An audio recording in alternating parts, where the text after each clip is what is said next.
protesters were like Martin Luther King Jr., peaceful. Oh, say, can you see by the dawn's early light? We answer, have you forgotten he was murdered as well? What so proudly we held at the twilight's last gleaming. Hold. Through the pear. Listen to the people. Listen to humanity. Listen to the Parrot. Parrot TV. Parrot TV. Parrot TV. Parrot TV. Parrot TV. Parrot. Listen to the people. Listen to humanity. Listen to the Parrot. Parrot TV. Parrot TV. Parrot TV. Parrot TV. Parrot TV. Listen to the people. Listen to humanity. Listen to the Parrot. Parrot TV. Parrot TV. Parrot TV. Parrot TV. Parrot TV. Parrot TV. Parrot TV. Parrot TV. Parrot TV. Parrot TV. The Literary Corner, brought to you by New York Parrot TV, the voice for humanity. Hello, welcome to episode 201 of Parrot Literary Corner. We'd like to give a thank you to Angie Mack for that jingle she created for us, and we're going to get a good quick start on episode 201. I'm Dustin in Pickering. I am your noble and honest host. Today on the Parrot Literary Corner, episode 201, we have Larry Jaffe, who is an internationally known and award-winning writer, author, and poet. For his entire professional career, Jaffe has been using his art to promote human rights. He was the poet in residence at the Autry Museum of Western Heritage, a featured poet in Chrysler's Spirit and the Words poetry program, co-founder of Poets for Peace, now Poets Without Borders, and helped spearhead the United Nations Dialogue Among Civilizations Through Poetry project, which incorporated hundreds of readings in hundreds of cities globally using the aesthetic power of poetry to bring understanding to the world. Jaffe impacts audiences and readers with a rich emotional range, masterfully crafted, written from the heart and soul with clarity and understanding. His work has been translated into over a dozen different languages. He has read his work in such distinguished locations as the Japanese American Museum, the Hammer Museum, the Museum of Tolerance, the Jewish Museum, and the Museum of Literature in Prague, and the Dylan Thomas Center in Wales. He was the recipient of the St. Hill Art Festival's Lifetime of Creativity Award, the first time given to a poet, and was past Poet Laureate for Youth for Human Rights, and Florida Beat Poet Laureate. He has 5 books of poetry: Unprotected Poetry, Anguish of the Blacksmith's Forge, One Child Sold in Plain View, 30-04, Sirens, and the soon-to-be-published Man Without Borders. Jaffe's recent human rights activities include workshops and seminars on artist rights, human rights, and human trafficking. He spends much of his time with his wife, Shelley, at their Scones Age Bakery and Cafe, and has recently inaugurated a monthly poetry series, the Great Coffee House Poetry Reading Revival. Along with James Paul Wagner, he is the editor for the Florida Bards Poetry Book Series. Thanks for joining us today, Larry. How are you doing? Rocking and rolling, Dustin. Good to see you. You too as well. I'm glad to talk with you. Quite a resume there. How do you have the time and energy for so much, to do so much and to achieve so much in poetry? I don't sleep. You don't, neither do I, but I don't have all those accolades behind me and all those activities. Well, I've got a good support system. You've got what? A good support system. My wife loves me. Oh, that's wonderful. Yeah, love definitely keeps you going, right? Yeah, and she's a chef, and, so I get fed very well. Excellent. It's good to be fed well, especially if you're a poet. Poets love food, amongst other things. But she keeps me going. How would you describe your poetry and its evolution over time? Boy, it's a long time. I started writing when I was 8 years old. Wow. So I have this huge affinity for words. I would sit and read the dictionary. So it's evolved. I think it's tighter now. I use less words, less verbiage. And I have to distinguish between the written page and the stage, you know. Some poems are really great to read out loud, and some poems are best read to yourself. Right. So I haven't been doing as many readings as I used to. So I think I'm writing a lot more for the reader, I guess, if that makes sense. So you have 5 books. In your publishing career, how do you choose publishers? How do you go about finding the right publisher for your work? Oh, it's a good question. Sometimes they find me. Oh, wow. That's good. And sometimes I publish myself. Because that's fun. The whole process of making a book, I really enjoy the whole process. From grouping the poems, how the poems sequence is sort of like a book is a poem of poems. In other words, you have to have that rhythm that carries forth and throughout, not just the one poem, but through all the poems together that weave together and make a book. Right. It's a really neat process for me. I almost like it more than just writing. When you compile your books, you don't just slap a bunch of stuff together and say, okay, here's my book. You know, you actually put a lot of thought into how you arrange your themes. Yeah, because usually there's a theme. For instance, in 30-04, I entered a poetry contest to write 30 poems in 30 days in April. So there's a ammunition called 30-06, which is a rifle bullet. So I came up with what I thought was a clever idea of 30-04. And the whole book is about poetry replacing weapons. Interesting. And using poems instead of bombs. And just using that metaphor throughout the book. Interesting. So that's how I pulled that one together. I don't know. Poetry publishing is a funny breed.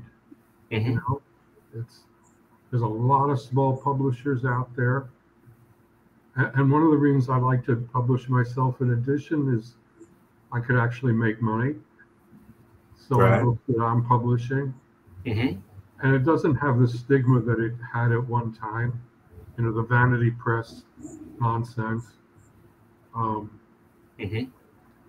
You know, I see it as part of my art. You know, as part of the craft to create the book from start to finish. My wife's designed a lot of the covers. So it becomes a family enterprise.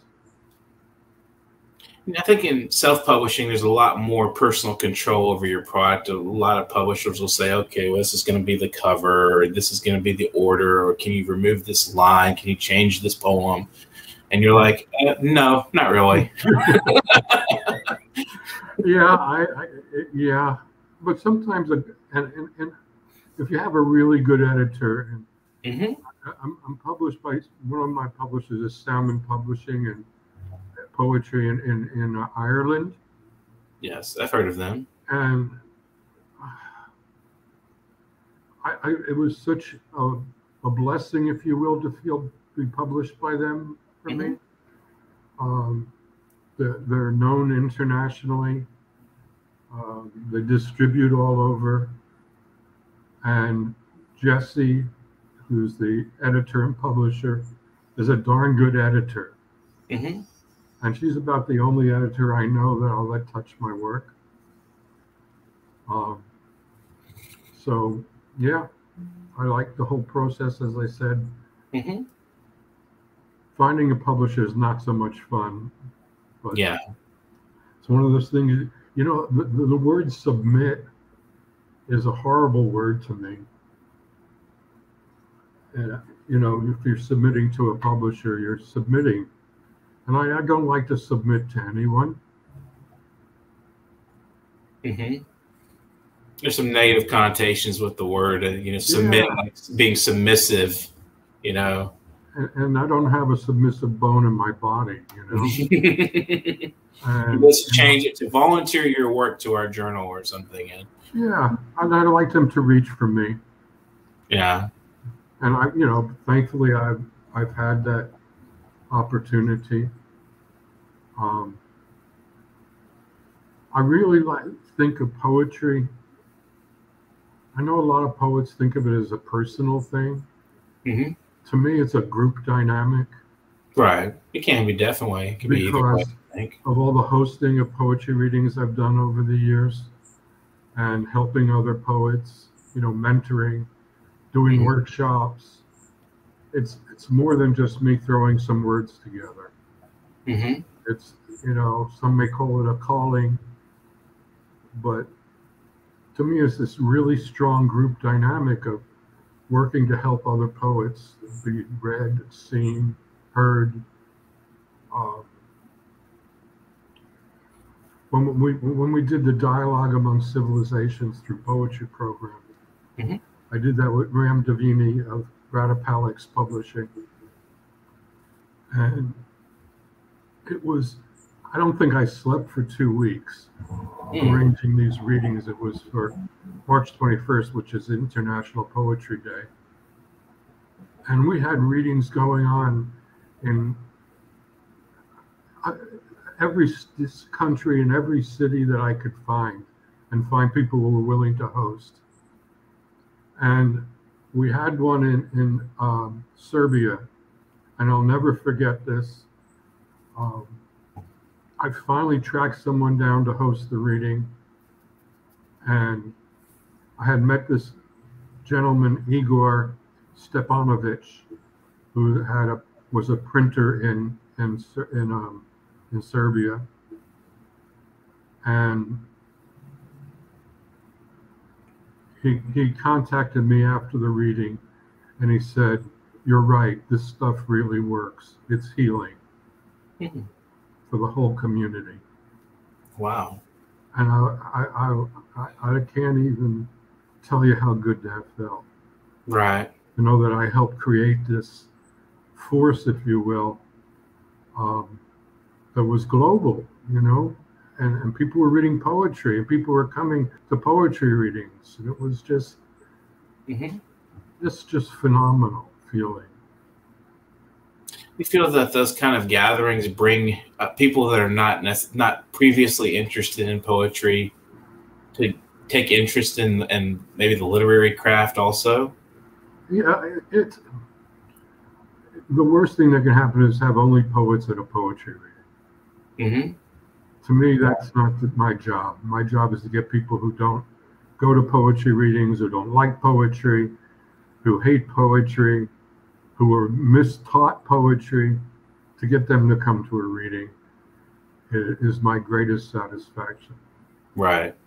And when you have that, the readings that I've held from the poet side is that each poet was always looking to hit a home run when he got up on that stage. And I think it's important that a poetry reading be more than just people in a monotone voice reading their poetry, you know? I think there should be emotion. I think there should be excitement and enthusiasm. And that's what I try and instill in my readings. And that each time poet comes into that reading, he's doing better than he did the last time. And that creates audience. Because a live poetry reading is so dynamic and so full of life. You know, in reality, it's probably the most full of life art form that there is, because you have a group of people all creating at that moment. I find it invigorating. Absolutely. So, what do you look for as an editor when you're doing editing work, and how do you make choices that wouldn't be necessarily just your taste? You know, just right. You know, is there maybe a criteria you subconsciously think I'm looking for certain topics or certain approaches to poetry or? Yeah, I mean, in the recent volume that we created with Local Gems Poetry, based in New York, basically just got a selection of poets on the Gulf Coast of Florida. And so there wasn't a real theme, but I try to get them to do Florida type poems, if you will. Not just about the weather, but, life here. So the first thing I do is I print out all the poems, because I can't read them on the screen. It's just, I don't know. I write on the computer a lot, but reading poetry in the computer just doesn't work for me. Editing is especially tedious looking at a computer screen. So I want to hold that paper in my hand. I read the poem silently to myself at first to see if it grabs me. If I feel a little tug, I'll read it out loud. And that's usually my litmus test, is that reading it out loud capture if there's real rhythm, and the poem is not just a surface poem, if you will. It's not a moon in June. It's the shape of the moon and the temperature in June, if you will. There's more to it than just the surface, and if it really digs in and I feel that emotion, that's how I edit and select poems. Does it differ from editing for an anthology or editing for somebody else versus your own editing process for your own work? Oh boy, actually no. I do the same thing on my own work. I have to read it out loud for it to really work. Reading poetry, like I said, it should be alive, and it should jump off the page, and it should stir people's emotions. It should have impact. Simultaneously, it's good to put a little beauty out there in this horrible condition we find the planet in lately. Right. A little beauty don't hurt anybody. Right, absolutely. So your reading series, I don't know if you're still doing the Great Coffee House Reading Revival. How is that doing, and how? It was doing great up to the pandemic hit. Yeah, I was about to ask that. And what were its aims as a poetry reading series? What were you trying to accomplish with it? Well, there were no poetry readings going on in the community where I live. And doing a reading takes a lot of energy. It's a massive amount of coordination, even a small reading. But we were averaging 40, 50 people, which for the community I'm in is pretty good. Only half were poets, which was really good. So we had a good audience factor. Then the pandemic hit, and we took a hiatus. So we resumed at the end of this month with some ghostly poetry, because it's the last Sunday of the month and it happens to be Halloween. So we're going to have a Halloween theme. So yeah, it was doing pretty well. Hopefully it'll pick up, again in the same form. I've had a lot of people asking me about it. And I like doing the Great Coffee House Poetry Revival. It's a really nice title. It's very catchy. It's fun, I want people to have fun with it. Rolls off the tongue. Yeah, absolutely. You don't want it to be drab, like I'm a poet and I'm kind of a boring poet. I'm just going to read my family histories, Here's how I feel about it. I don't care how people feel about things, Yeah. I want to capture the thing. And I think for me, the difference between the way I've described the difference between poetry and writing. Writing is writing about things. Poetry is writing things.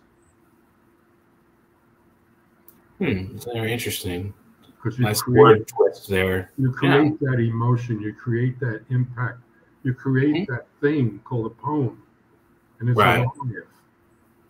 Or as W.H. Auden said, even though poetry doesn't, I think you said poetry doesn't change things, it is an event itself. Yes. Yeah. Well, we're going to take a brief break, and we'll be right back with some of your own poetry to read for us and some further questions. So thanks for I can start digging some out. Listen to the people. Listen to humanity. Listen to the Parrot. Parrot TV. Parrot TV. Parrot TV. Parrot TV. Parrot TV. Hi, this is the most amazing collection I have read so far. I'm a reading-aholic. Dustin Pickering, you know me from Parrot Literary Corner. This is the Literary Parrot, available at Amazon.com and its various affiliates. If you have not seen this collection, it's 249 pages of glorious global literature in a contemporary vein. This covers a lot of subjects from the coronavirus to violence on the streets, to love, to romance. Everything you can imagine is in this collection, and you should buy it now. I'll tell you why. It's a collection of unique voices from the Literary Parrot. People have been on our show, have participated in this, or have been published on our website, newyorkparrot.com. So please, I implore you, buy a copy. Thank you, and please return to the show. I'm at that age where I appreciate every sunrise, sunset, and all the hours in between. The age that causes me to notice the rhythmic timing of each breath. A reminder to thank God for granting me another day. I'm at that age where joints begin to stiffen, and maybe I don't move as fluently as I did at 22. But I'm also at that age where I realize many didn't even get to see today. So I pray on bent and aching knee, thank you, God, for blessing me. I'm at that age where I notice my kids making some of the same mistakes that I did. And I remind myself that although never easy, I made it through, and so will they. Listen to the people. Listen to humanity. Listen to the Parrot. Parrot TV. Parrot TV. Parrot TV. Parrot TV. Parrot TV. Parrot. Listen to the people. Listen to humanity. Listen to the Parrot. Parrot TV. Parrot TV. Parrot TV. Parrot TV. Parrot TV. Listen to the people. Listen to humanity. Listen to the Parrot. Parrot TV. Parrot TV. Parrot TV. Parrot TV. Parrot TV. Parrot TV. Parrot TV. Parrot TV. Parrot TV. Parrot TV. The Literary Corner, brought to you by New York Parrot TV, the voice for humanity. Hi, we're back with episode 201. We have Larry Jaffe today in Florida. and he's going to read us a couple of his poems. And again, thanks to Angie Mack for that wonderful echelon of sound for that jingle we just played again. And thanks to our previous guests who were featured in that little tidbit of video. So go ahead, Larry. Let's hear some poetry. You ready, huh? All righty. So I've been having some computer problems today. Oh, that's technology is fickle. And it's very fickle beast that the computer can be. All right. So here we go. Okay. I was telling you about the book 30-04. Okay. Yeah. So this is the title poem for the book.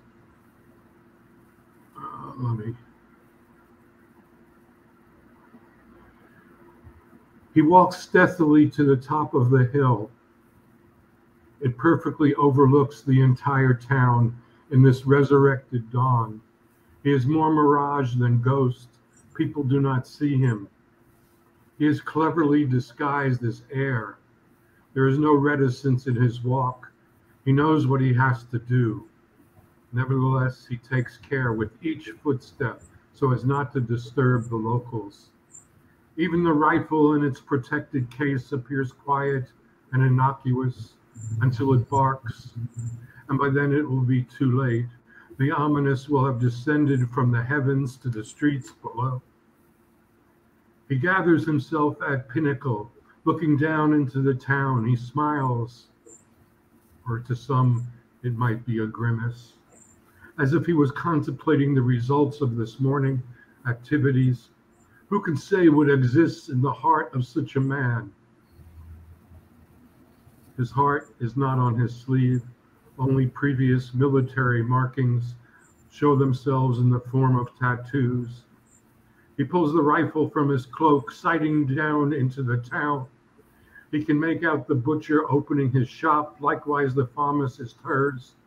The mayor is due in the city hall, and the judge to the courthouse. He has time, his assault perfectly. No one can disrupt his plans. He is on the offensive. He loads his rifle with 30-04 ammo, the perfect caliber for his onslaught. He fires, taking aim at the various personages. His fingers work automatically. Sight the target and squeeze. Sight the target and squeeze. Sight the target and squeeze. His bullets are poems he takes from his bandolier. They shatter the illusion and compromise. They raise red flags of courage, and poetry magically happens. Well, allusions in there to, for instance, to Stephen Crane at the end there. Yes, I wanted that. I'm glad. Yeah. I'm glad you caught that. Right. It's a wonderful poem, and I think it's an interesting presentation of what could be the world if we were armed with poetry instead of bullets and guns and ammo and ammunition and bombs and so forth. I imagine it would probably be a lot better if we dropped a bunch of poems on civilians instead of drone bomb them, something of that nature. It would be a lot better a world than we have today. And I like to think so, Yeah. As like my friend Igor said, this stuff really works. Absolutely. You give it your full mind and attention. It can really be a purging experience to hear a good poem. Would you like to share another one?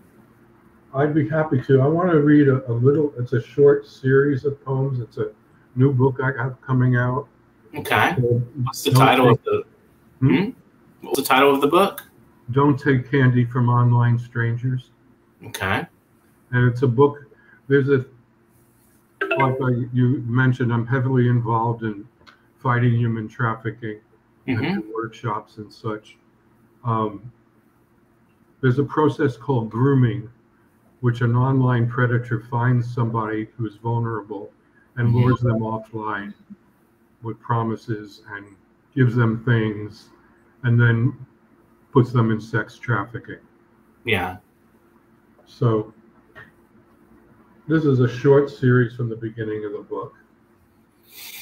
And the book is written from three perspectives: the victim, the predator, and the parent. Okay. Unfolding Lavender. She was always pretty, surrounded, no suffocated by a mother's love.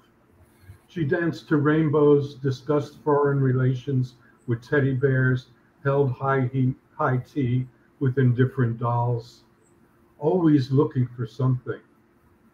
He was looking for her. Daily rhythms. The day has begun, much like any other day. Where are my crayons? Where are my toys? Here are my friends. Here is the noise. Sign of the times. I want to go out, can't go out. I want to stay in, must stay out. Who controls me? I'm just.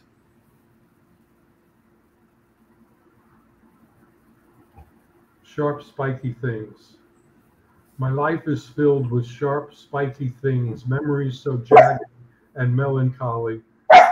Pointy objects pierce my heart, my mind oblique and taut, my thoughts clear one moment, obscure another.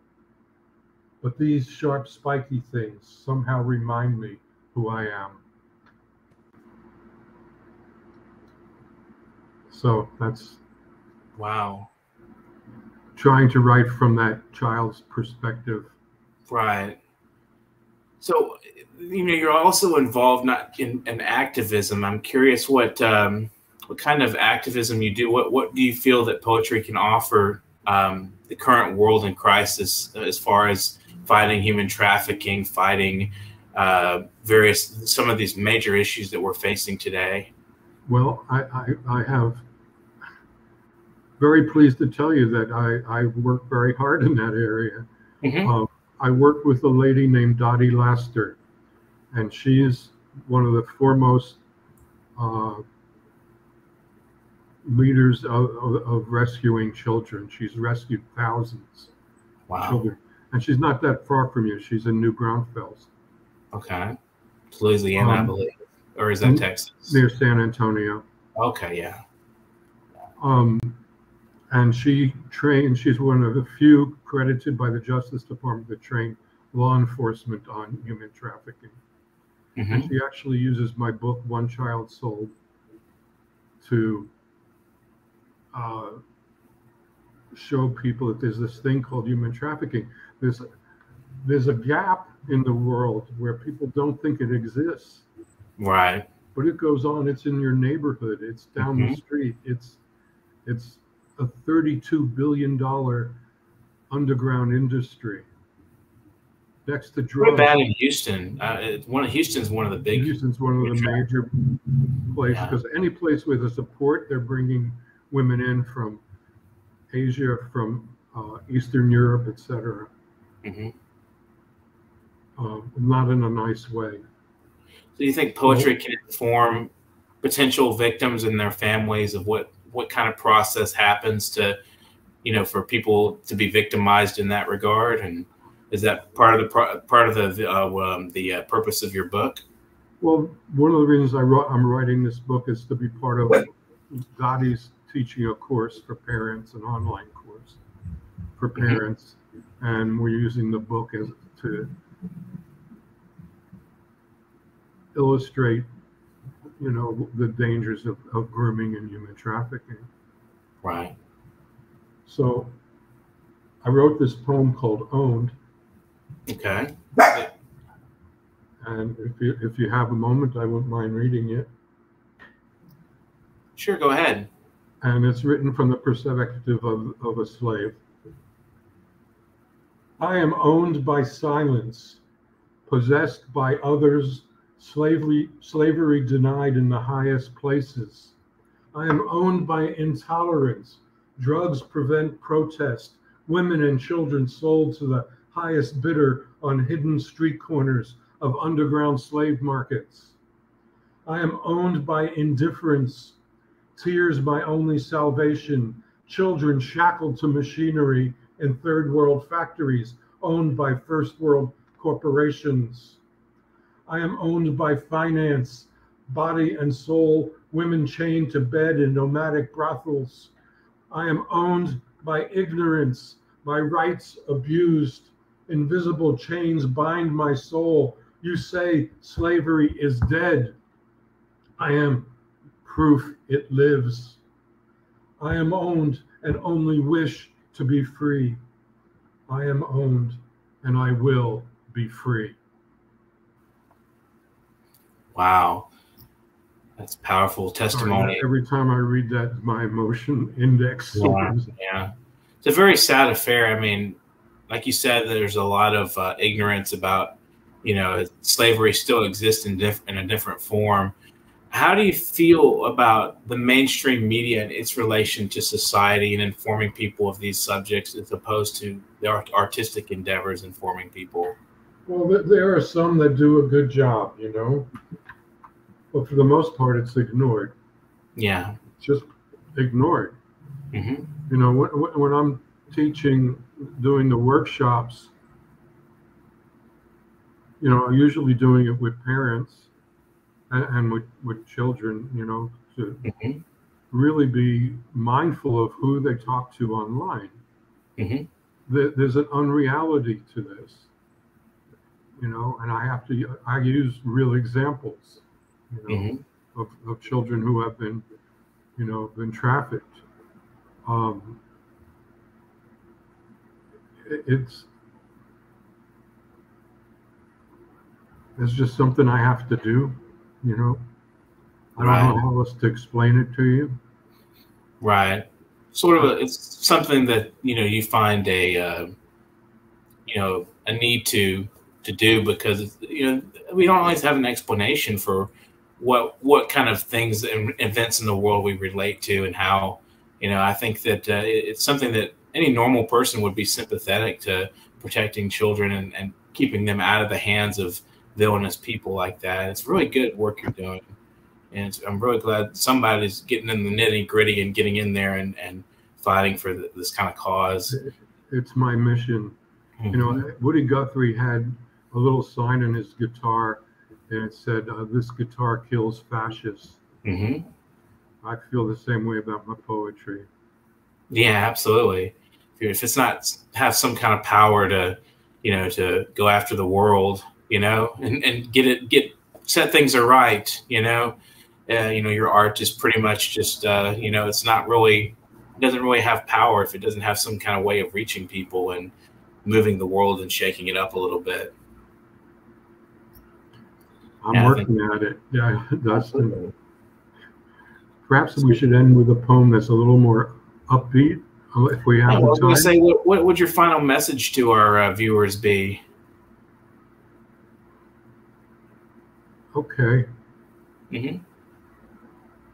My final message was to write and keep writing. Absolutely. And never stop writing. I think I just wrote a little blurb on this the other day, that poetry is the one art that you could mirror your insides, mm-hmm. and take a look at them. Mm-hmm. Poetry enables and empowers you to look really deep inside and really deep outside, mm-hmm. and come to your own conclusions about life. And poetry is a tool that can do that because you keep refining and honing down and narrowing and being more poignant in your message. That's mm-hmm. my message. And then before you read the final poem, do you have any thank yous or shout outs you'd like to throw out there for the world? Sure. My wife Shelley is an incredible being. She's an artist as well. My mm-hmm. daughters, Amber, Willow, and Megan, and my son Devin, they've all been very dear to me and really keep me going. And then there's the poets from the beat poetry area, mm-hmm. especially Debbie, who has created the movement, recreated the movement of beat poetry, mm-hmm. and Bill Duvall, always a good friend, Ron Whitehead, and God, there's thousands of others that I just dearly love. So, and you, Dustin. And thank you as well for joining us. Why don't you go ahead and read the poem you mentioned, and we'll close the show from thereafter. Sounds good. Absolutely. It's from 30-04. Okay. And it's called The Aerodynamics of Poetry.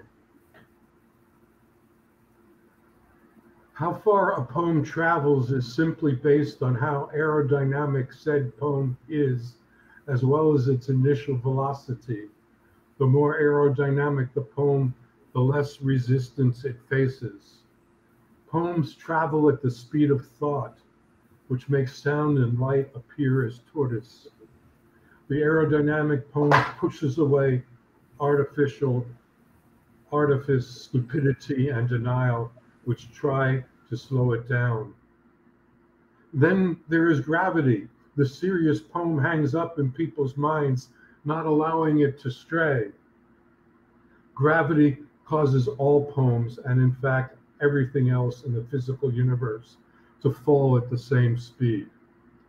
However, the faster the poem moves through the ether, the less effect gravity has on it, and the longer it will take to fall to deaf ears and blind eyes. A poem should be shaped for soaring to combat resistance. A poem must fight aesthetic poverty in order to take flight. There you go.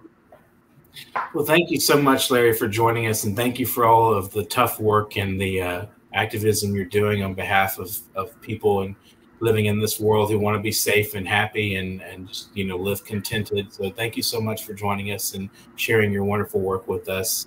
And it's been pleasant talking with you. This has been episode 201 of Parrot Literary Corner. We had Larry Jaffe today and in Florida. And I'm Dustin Pickering. If you would like to donate to our program to help us with production costs and to continue doing what we do, we can get that as paypal.me/nyparrot. That is right there on the banner, paypal.me/nyparrot. And please suggest to your friends and fellow creative writers to be on this program. I would love to have more guests. You can get in touch with me, Dustin Pickering, at literary-corner@newyorkparrot.com. And that's right there, literary-corner@newyorkparrot.com, if you wish to join as a guest writer.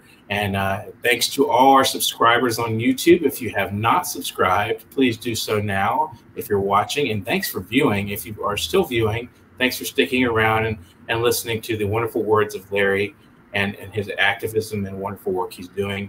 So without further ado, please keep an eye out for Series 2 of the Literary Parrot, which will be out December 1st. It'll be a wonderful Christmas present for friends and family who love poetry, to spread the work of literature and all that it's capable of doing. So thank you very much again for joining us today, Larry, and for our viewers. And please subscribe to the channel and keep writing and have an excellent afternoon. Thank you so much. Listen to the people. Listen to humanity. Listen to the parrot. Parrot TV. Parrot TV. Parrot TV. Parrot TV. Parrot TV. Parrot. Listen to the people. Listen to humanity. Listen to the parrot. Parrot TV. Parrot TV. Parrot TV. Parrot TV. Parrot TV. Listen to the people. Listen to humanity. Listen to the parrot. Parrot TV. Parrot TV. Parrot TV. Parrot TV. Parrot TV. Parrot TV. Parrot TV. Parrot TV. Parrot TV.